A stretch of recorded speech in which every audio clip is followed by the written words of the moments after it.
Hi everyone, and welcome to today's video where I'll be discussing a bit about the mind.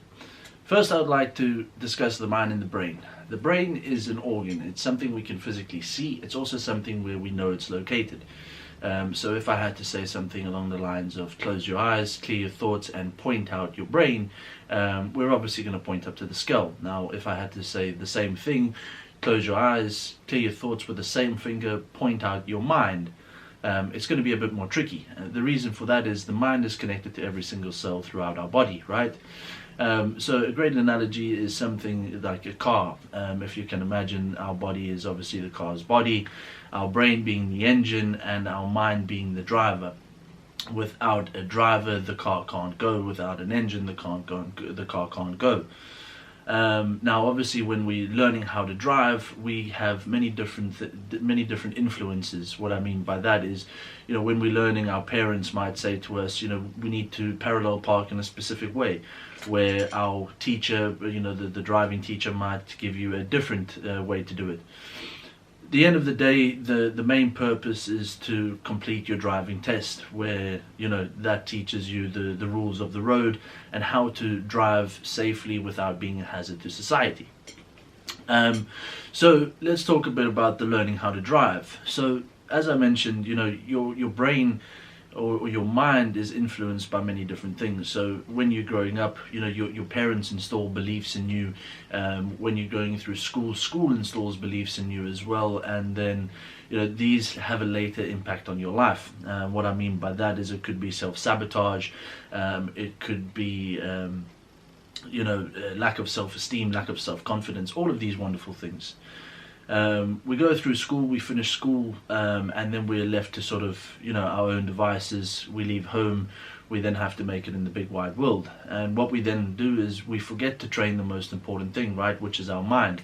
We think that going through the school education system is enough for us, which isn't. If you're looking to be successful in life, you have to work on all the different elements and facets that there are to you as a person, the mind being the key thing. So obviously, what can we use to change the mind or to reshape the mind or our habits, etc. And there's many different tools out there: NLP, CBT, hypnosis, all of these sort of things. And what these basically teach you how to do is reprogram the way that you think, your neural pathways, should we say. And it's not an easy thing to do, because as soon as you start to try and change things, as soon as you start to develop and create new habits, your mind, being a lazy thing, tends to fall back into the same pattern or back into the same habit. And that's where the difficulty comes in, right, is actually breaking this habitual pattern. Now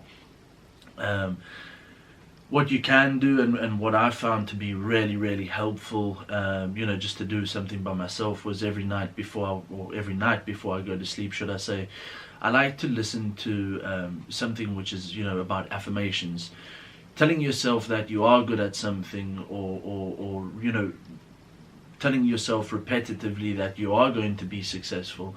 All of these things help shift the way that your brain thinks, right? So another analogy that we could use, I don't know if you had this as a kid growing up, but one of the things that we did was, if you say milk repetitively fast enough, milk, milk, milk, milk, milk, milk, milk, and then ask the question, what does the cow drink? Well, you're going to answer milk.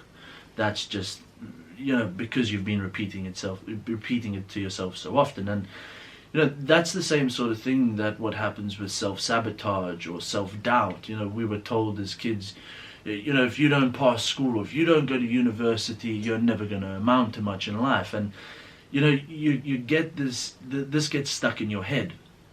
And as soon as you start to progress further in life, or as soon as you start to make achievements, you automatically, without yourself knowing, prevent yourself from taking that next step, right?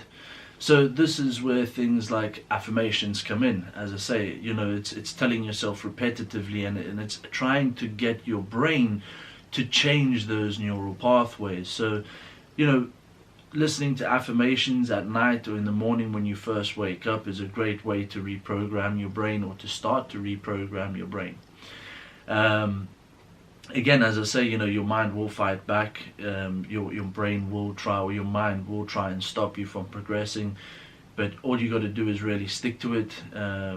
Keep trying to change and implement new habits in your life. And once you sort of get this right, you'll start to see change take place. As I say, it will take a while. It's not going to happen overnight, but the most important thing that you can do is to train your mind. So thank you very much for joining me today, guys. I'll speak to you again next week. Bye bye.